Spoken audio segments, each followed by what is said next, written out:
Those calls always come unexpected, just like this on a quiet Thursday afternoon. The victim is a prime cut of filet, dry aged 28 days.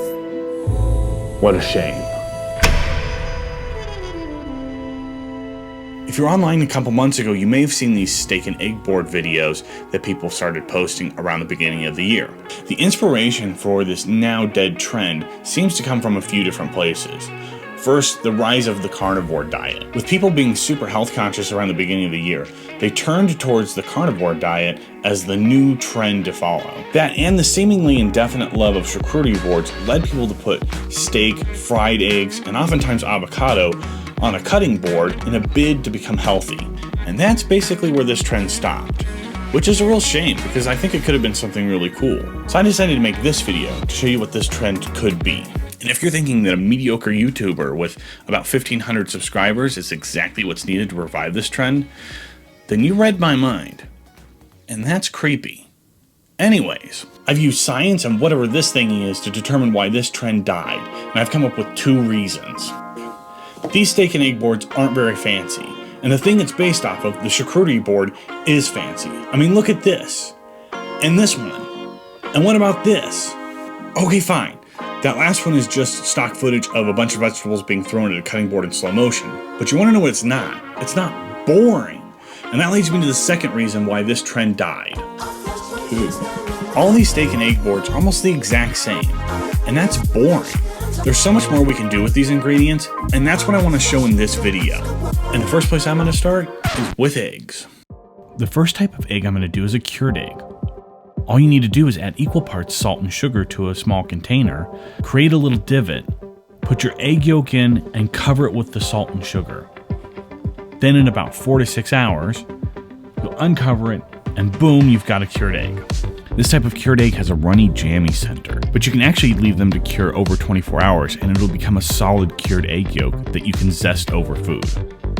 For my second egg, I'm going to do a confit egg yolk. After preheating an oven to 250 degrees, I add oil to a small oven-proof container. Then once the oil reaches about 150 degrees Fahrenheit, I'm going to put the egg yolk in and put it back in the oven for about 10 minutes. This will make a nice, slightly runny egg yolk that you can dip steak into as a sauce.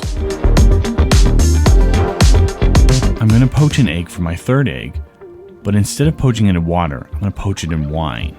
Before poaching the egg, I'm going to mix together white vinegar and water, and then set the egg in it. I used my hands for some reason, which I don't recommend. Just crack the egg into the vinegar water solution. After leaving the egg in for about 10 minutes, I'm going to add wine to a small saucepan. Then I'm going to carefully transfer the egg over to the barely simmering wine. It'll only need to cook for about 3 to 5 minutes, and you should see the yolk lightly jiggle when you shake it. And the last type of egg I'm going to make is actually hollandaise sauce. Hollandaise sauce can be kind of tricky to make, so instead of making it the traditional way, I'm going to use a bit of a trick. I'm going to add my egg yolks, lemon juice, Dijon mustard, salt, and actually a bit of water, all to a pan. And I'm going to put that over a saucepan with some simmering water.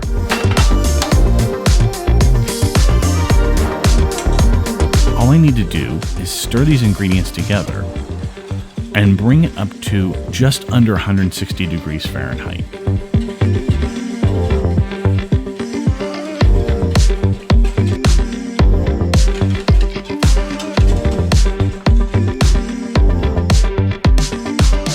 Once it's just under 160 degrees, I'm going to use a special tool, a whipping siphon. I'll pour the sauce into the whipping siphon and charge it with 3 gas charges.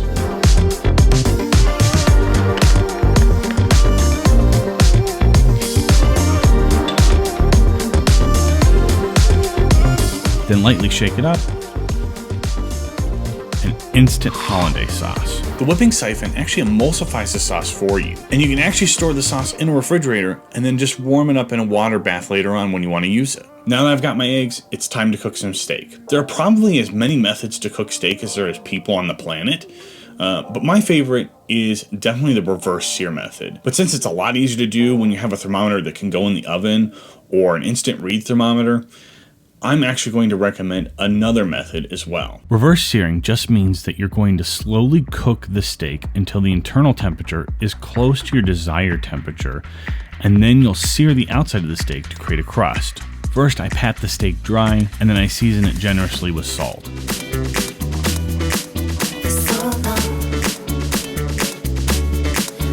Then I'm going to carefully insert the thermometer and put it into a 250 degree oven. Once it reaches about 100 degrees, I can take it out, put pepper on it, and on this New York strip steak, I'm going to start by searing the fat cap first. The conventional wisdom says to only flip your steak once, but I find it's much better to flip it multiple times, about 30 seconds per side. Flipping your steak often will help prevent a large gray band from forming near the edge of your steak.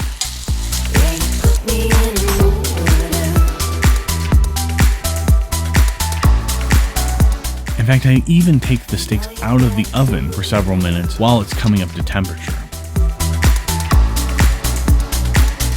Now that I've showed you my preferred method, I'm going to show you the method I would recommend for most people, which is much more traditional. For my more traditional method, after I've seasoned the steak with salt and pepper, I'm going to cook it in a pan over a medium heat, making sure to turn it every 30 seconds. Flipping the steak every 30 seconds will allow the hot side to more evenly cook the center of the steak, keeping a more even cook throughout the entire steak. Again, this technique is meant to help reduce that gray band that you get on the outside of the steak. Now that I've got my steaks, there's a couple other elements I'm going to need to make, because I'm actually going to make 3 different examples of steak and egg boards. First, I'm going to work with that cut up avocado that always seems to make it on one of these steak and egg boards, and I'm going to use it to add some Mexican-inspired flavors to one of our examples. I'm going to turn that cut up avocado into some avocado crema, and I'm going to start by lightly frying some garlic. This should help sweeten the garlic.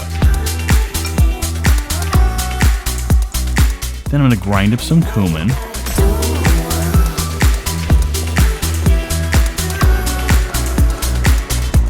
And I'll need the juice from a lime.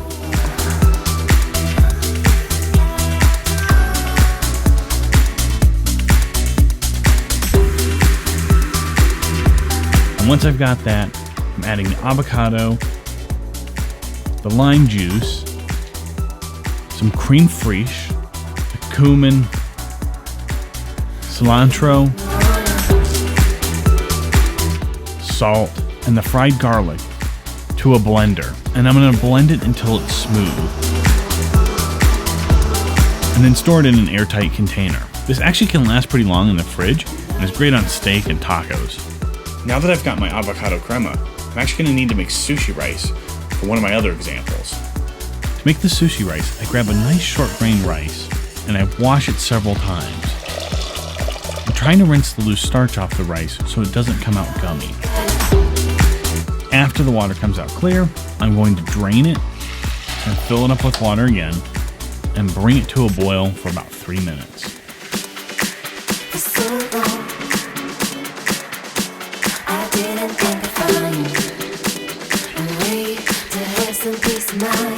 And then I'll strain it out. I'm going to add it to a steaming basket. I'm going to make holes in the bed of the rice with some chopsticks to allow the steam to come through. Then steam for 10 minutes.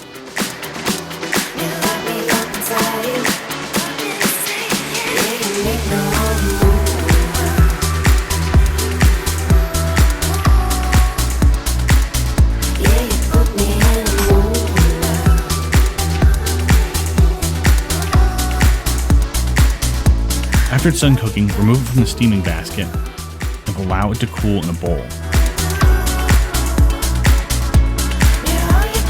Now I need to make the sushi vinegar that will flavor the rice.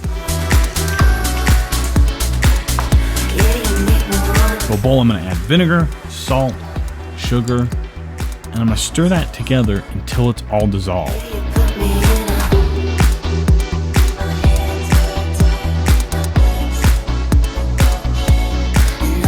I put it in one of these squeeze bottles because it makes it a little easier to use. You can also use the back of a rice paddle to help disperse it.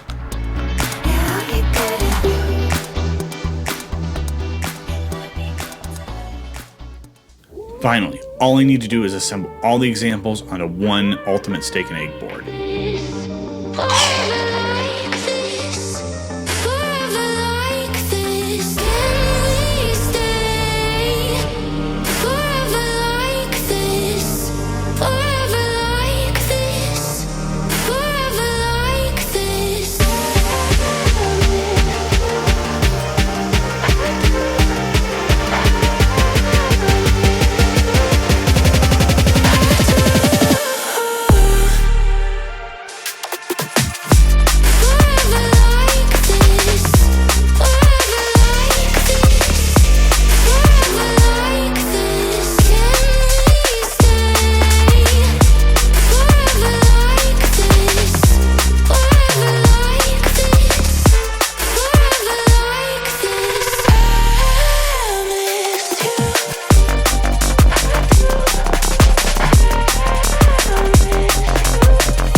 If you decide to try and revive this trend with me, then tag me on Instagram and I'll try and leave a comment on whatever you make. Even though I had solved the case of the steak and egg board, I was still left with unanswered questions. Is putting steak and eggs on a cutting board really healthy for you? Would this trend be revived and fulfill its full potential? Unfortunately, answering that's not my job. All I have is the next case to solve.